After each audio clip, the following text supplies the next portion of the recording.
This is a talk entitled What Goes Wrong and How Do We Fix It? It's one in a series of pulmonary rehab talks aimed principally at people with COPD but also people with other lung conditions. My talks are divided into three parts. The first part's about communication and communication errors. The second part touches a little on how the lungs work normally. And the third part deals with what goes wrong with the lungs and how we can go about fixing some of those problems. Those of you who are doing the whole pulmonary rehabilitation course, which I hope is all of you, of course, may have had a previous talk on how the lungs work normally.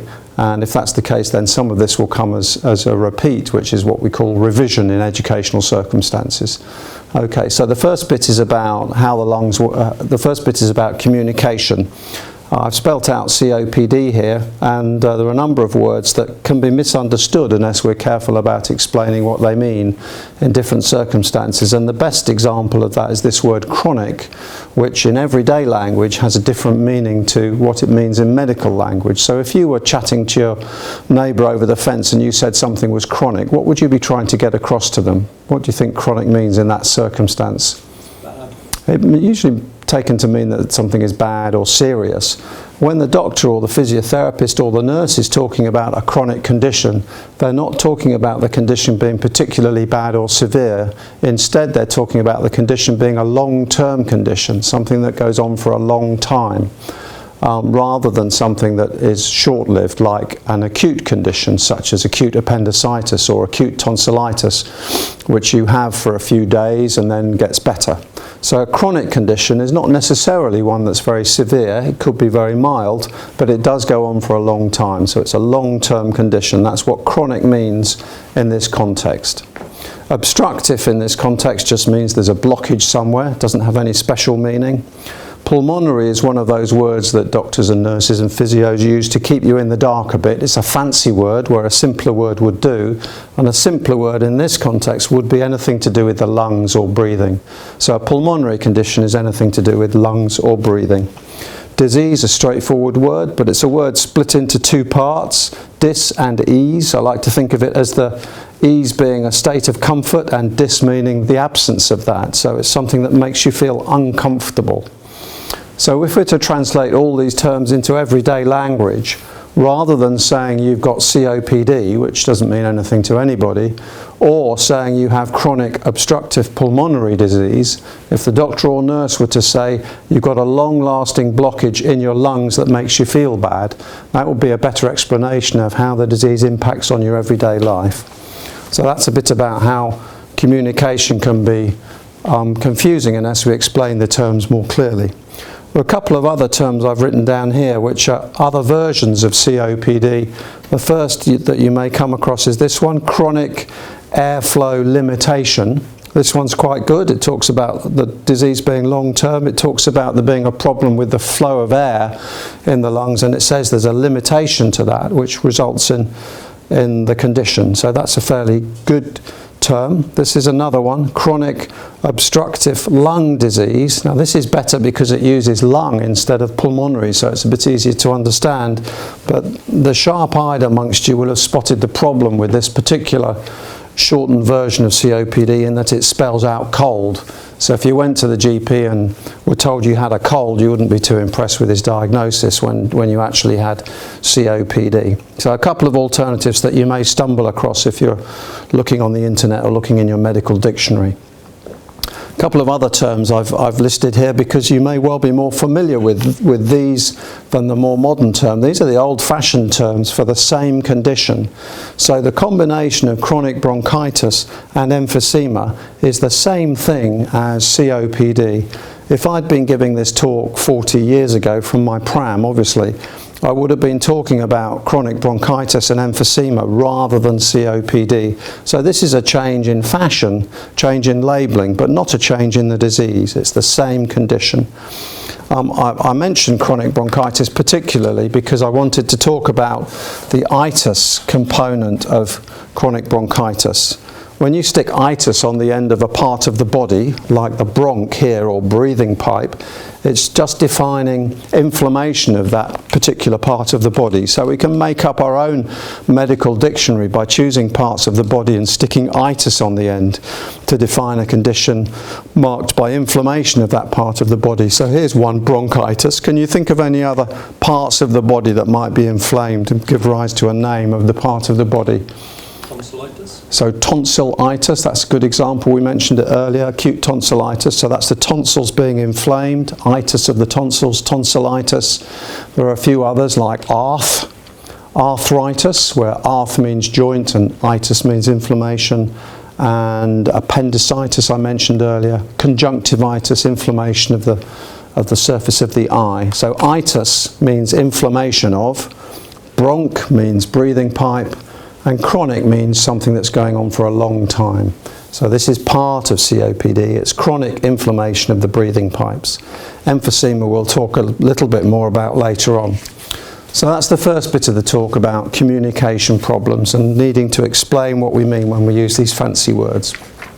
Okay, moving on a bit to how the lungs work normally. Firstly, this diagram on the top right over here is a diagram of the airways in the chest, or a few of the airways in the chest. We start with the windpipe, or the trachea, which is the biggest airway in the chest. You can feel your own windpipe if you just poke around in the root of your neck. Just move your tie and your microphone out of the way. You'll be able to feel your windpipe. Have a go. How big do you think your windpipe is? If you were buying a new one in the plumber's merchant, what size pipe would you be buying? That big, so that's about 1/2 inch. You'd struggle a bit to breathe through that for that windpipe, big chap like you. About 1 inch is normal for a normal sized adult. It's a little bit smaller than the space you'd make with your thumb and forefinger. That's the size of your windpipe, or your trachea, and that divides inside your chest about here into 2 pipes, one for each of your 2 lungs. And then those pipes go on dividing and dividing and dividing until eventually you end up here in the air sac, or the alveolus, to give it its fancy name. This is where the air ends up when you take a breath in, and this is where the air leaves from when you take a breath out. I've indicated the air moving in and out with these green arrows here, and then this is where the business of the lung is done. This is where the air you breathe mixes with the blood that flows through the lung. I've indicated the blood flowing around the air sac here by this line, and the sharp-eyed amongst you will have noticed that the line changes colour as the blood flows around the air sac. This is the blood picking up oxygen from the air that you breathe in.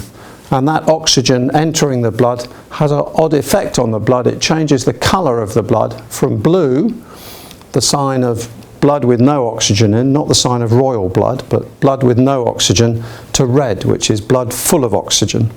So as the blood flows around the air sac, it gradually picks up oxygen from the air, changes colour to red, and then passes out to be pumped around the body to distribute the oxygen to all the organs. This colour change we use to measure the level of oxygen in the blood with a thing called an oximeter. This is the clip that you have stuck on your finger whenever you're doing your exercises in rehab. And you'll hear the physios and nurses talk about your saturations, which is the level of oxygen in your blood. If the blood is completely full of oxygen and can't carry any more, we talk about it being 100% saturated or fully loaded. And in a healthy person with normal lungs working healthily, the saturations in the fingertip will be in the high 90s, so close to 100%. Nothing in life is perfect, so we don't achieve 100% saturations in normal health, but high 90s is normal.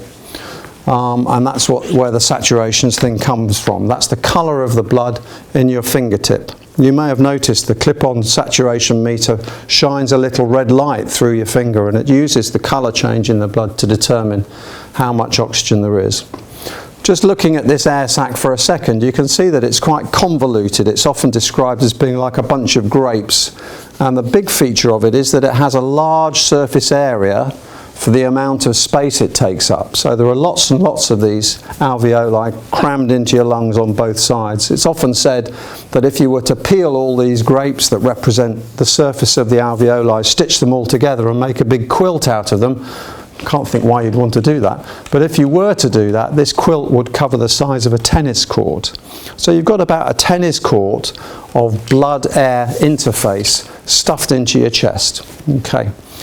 This alveolus down here is slightly different. Can you see what the difference is between the two? One looks a lot flatter. So this is smooth, it's lost its crinkles. As you say, it's a lot flatter. It's rather like a motorway in terms of the blood travelling around it compared to a wiggly A road. And the consequence of this alveolus having lost its crinkles and become smooth-walled is that the blood goes round it a lot faster. Doesn't take so long because there are fewer wiggles on the journey.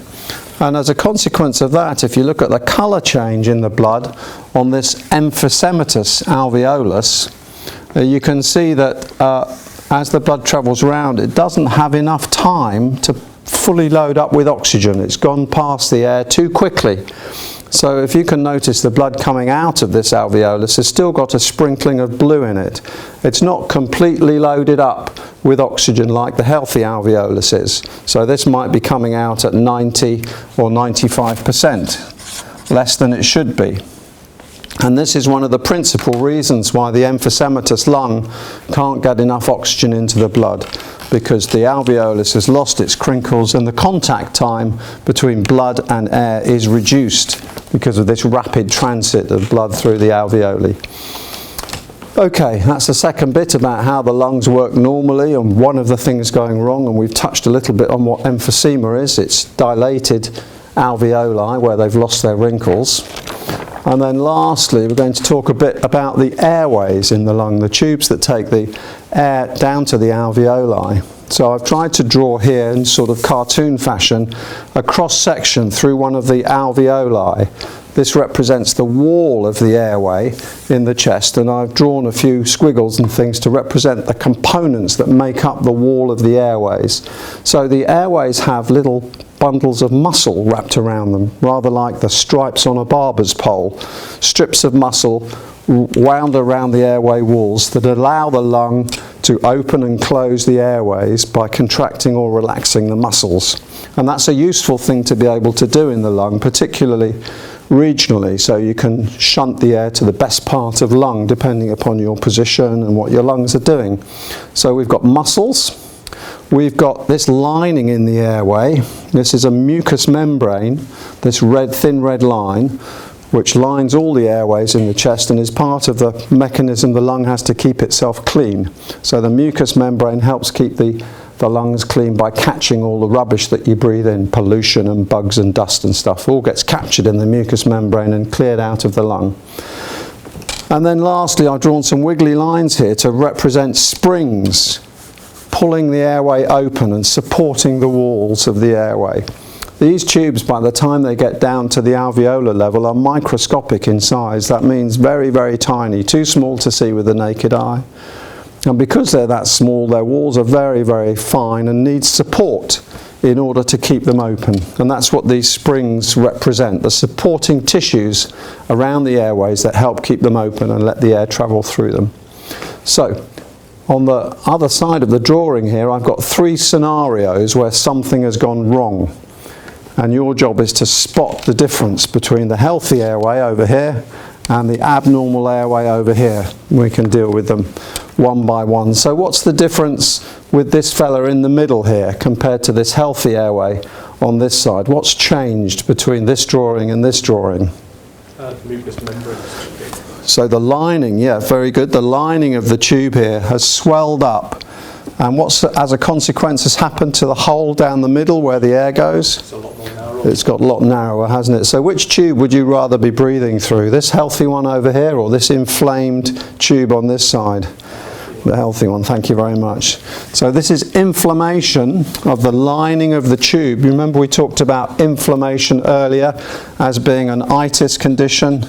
This is bronchitis or inflammation of the airway, and it causes narrowing and reduction of airflow, which makes you breathless. This is an inflammatory condition, and thankfully we have drugs that will help us reduce inflammation in the airways. The drugs we use most commonly are steroids. And the most typical steroid would be an inhaled steroid like Becotide, or many other versions which are available. So inhaled steroids help reduce the inflammation in the airway, open up the tubes and make breathing easier. So that's inflammation, that's one thing that can go wrong. How long do you think it takes for an inflammatory condition to get going? Something like a tonsillitis or an appendicitis. Is it something that happens instantly, or something that takes years to happen, or somewhere in between those two? Instantly. Instantly, you think. So inflammation is a bit slower than instant. Inflammation generally comes on over hours or days, so that kind of length of time, hours or days. And equally, the treatment of inflammation with inhaled steroids, or indeed tablet steroids in some circumstances, is a relatively slow process. It takes hours or days for anti-inflammatory drugs to have an effect. Okay, so this is a medium time frame condition. Let's have a look at this one over here. What's happened up here? What's the difference between the two drawings again? Those muscle bits have got bigger. So these muscles have contracted, rather like Popeye the Sailor Man drinking his spinach and his muscles getting big. These muscles have contracted, and the effect of that is to reduce the diameter of the airway. So this airway is trying to close itself down to protect the lung from noxious substances coming in from outside. And as a result of that, the hole down the middle's got smaller, and it's more difficult to breathe through this tube than that tube.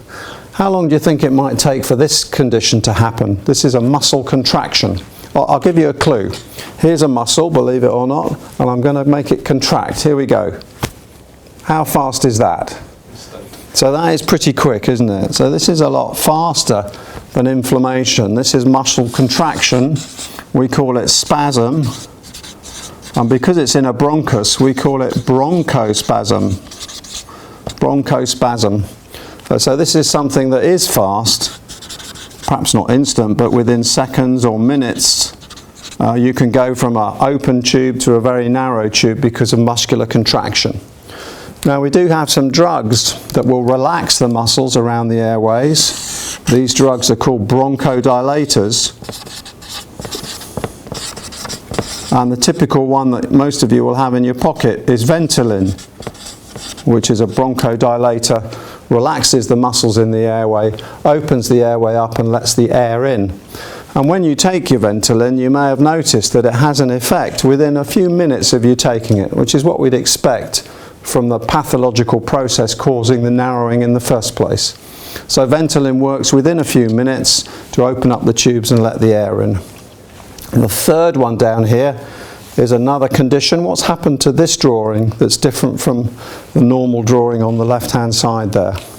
The spring bits have snapped. The springs are broken, right, well spotted. So all the springs are broken. The airway has lost its support.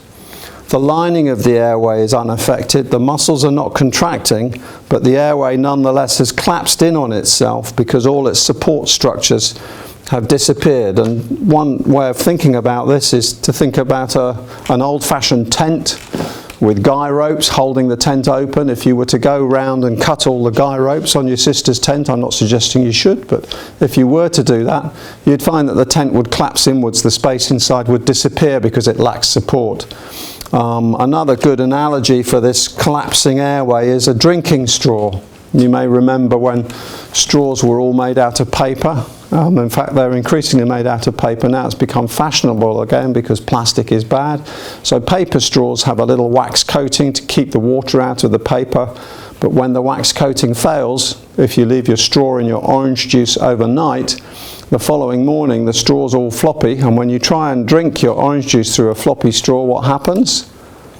It collapses in. So as soon as you suck on a soggy straw, the walls collapse in like the walls on these airways. This is the analogy of you trying to breathe out with floppy airways. The airways collapse down and the air can't get out of your lung. This leads to air trapping in the lung and reduces air flow through the lung. So this is collapse of the airway due to loss of tissue in the lung. And you may remember we talked about loss of tissue when we were looking at these drawings. You remember this alveolus with lots of crinkles and this emphysematous alveolus which has lost tissue. And that lost tissue also affects the surrounding airways here, making them collapse too early. Now this process is very slow. This takes years to happen. So this is a slow process. But unlike the other two conditions we've talked about, inflammation and muscle spasm, there's no fix for broken springs in the lung, for loss of support tissue. This is an inevitable, irreversible cause of airflow obstruction, which is one of the hallmarks of COPD. So when your airways start collapsing like this and your lung overinflates, there's no solution, there's no drug-related solution. There are a couple of solutions coming along. One is to take the lung out and replace it with a new one, a lung transplant, but slightly less aggressive than that is the insertion of little valves into the bad parts of the lung to restrict airflow into those areas. That can be done via a bronchoscope, so that's an operation without a surgeon, involving sticking valves into the lungs to reduce the overinflated areas and give you more room to breathe. So a couple of solutions for the broken springs, the loss of support tissue that leads to collapsible airways and air trapping. So there we are. We've dealt with the three areas we wanted to talk about: a bit about communication, a bit about how the lungs work normally, and a bit about what goes wrong and how we can fix it. I hope that's been helpful, and I hope you enjoy the rest of the programme. Thank you for your attention.